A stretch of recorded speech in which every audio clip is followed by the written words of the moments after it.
Maharashtra bulletin, नई सोच नई दिशा।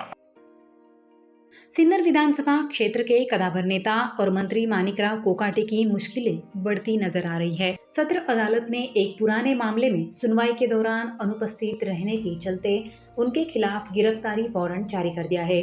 अदालत के इस सख्त रुख से जिले के राजनीतिक हलकों में चर्चाओं का बाजार गर्म हो गया है।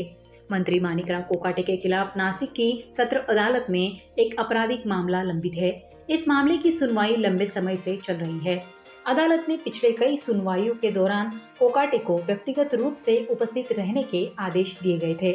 राजनीतिक व्यस्तताओं या अन्य कारणों का हवाला देते हुए बार बार अनुपस्थित रहे। उनके वकीलों द्वारा दी गई दलीलों को अपर्याप्त मानते हुए न्यायाधीश ने कानूनी प्रक्रिया का सम्मान न करने पर नाराजगी जताई है और कड़ा कदम उठाया है। इस कानूनी प्रक्रिया के बारे में पूर्व मंत्री तुकाराम दिघोले बेटी एडवोकेट अंजली दिघोले राठोड ने जानकारी दी है।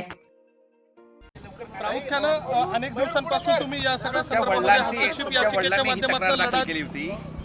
काय वाटतंय तुम्हाला एकूणच त्यांनी जी ही सुरुवात केली तुम्ही मी माझ्या वडिलांनी सुरू केलेली ही प्रक्रिया पूर्णत्वास नेऊ शकले आणि न्यायाच्या निवाड्यापर्यंत मी पोहोचू शकले, ही याबद्दल मला खूप समाधान आहे। इतक्या वर्षाची लढाई होती, आता निकाल लागलेला आहे, काय प्रतिक्रिया?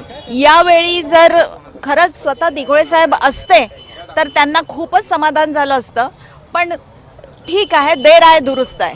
हा राजकीय आरोप आहे असं कोकडेंकडून याआधी सांगण्यात आलेलं होतं की माझे त्यांचे राजकीय न्यायालयीन प्रक्रियेनंतर शिक्षा झालेल्या असल्यामुळे याला कुठेही राजकीय आरोप असं म्हणू शकत नाही। पूर्ण 30 वर्षांच्या लढाईनंतर हा निर्णय आलेला आहे, तर याला कुठल्याही परिस्थितीत राजकीय आरोप कसं म्हणू शकता तुम्ही? ही पूर्ण प्रक्रिया झाल्यानंतर ही शिक्षा झालेली आहे। दोघांच्याही विरोधात शिक्षेचा निर्णय झालेला आहे।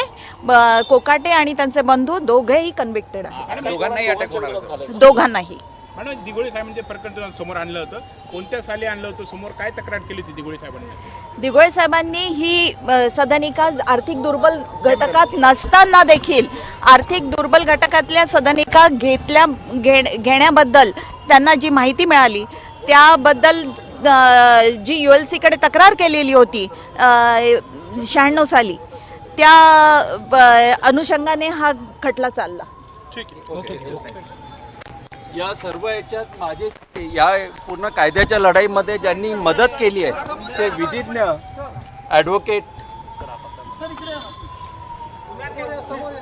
या सर्व लढाईमध्ये आम्ही फक्त युक्तिवाद करण्यासाठी पुढे होतो, परंतु जी पूर्ण आमची टीम होती त्याच्यात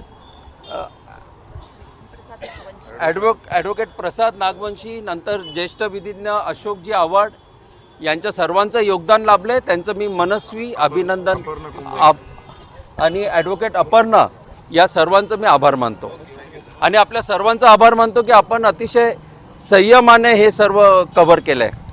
थैंक यू। सुनवाई के दौरान अदालत ने स्पष्ट किया है कि कानून के सामने सभी समान है, चाहे वह कोई जनप्रतिनिधि हो या न हो। बार बार मौका दिए जाने के बावजूद अदालत में पेश न होना न्याय प्रक्रिया में बाधा डालना है। इस आधार पर अदालत ने पुलिस प्रशासन को निर्देश दिया है कि मंत्री को गिरफ्तार कर कोर्ट के समक्ष पेश किया जाए। मंत्री मानिकराव कोकाटे मुंबई में अस्पताल में भर्ती है। सत्र अदालत के निर्णय के खिलाफ मुंबई उच्चतम अदालत में अपील दाखिल करने वाले हैं। अगर गिरफ्तार किया गया तो मंत्री और विधायक पद से इस्तीफा देना पड़ सकता है। महाराष्ट्र बुलेटिन के लिए तीशा तेजवानी, नासिक।